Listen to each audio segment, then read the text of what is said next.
Yay, just a little addition to your video. I'm at that stage where I just put together those two parts. And I'm about to fit on this one. And you told us that there's just one orientation, and you're right. But you can find out where the orientations. You don't have to try it by just put them here. No, that one. No, look at that. This thing and this thing line up with this thing and this thing.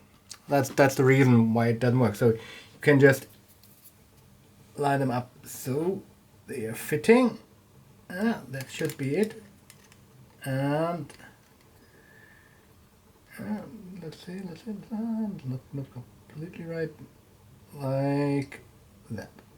So, and now you found the right orientation directly in the beginning, and it works.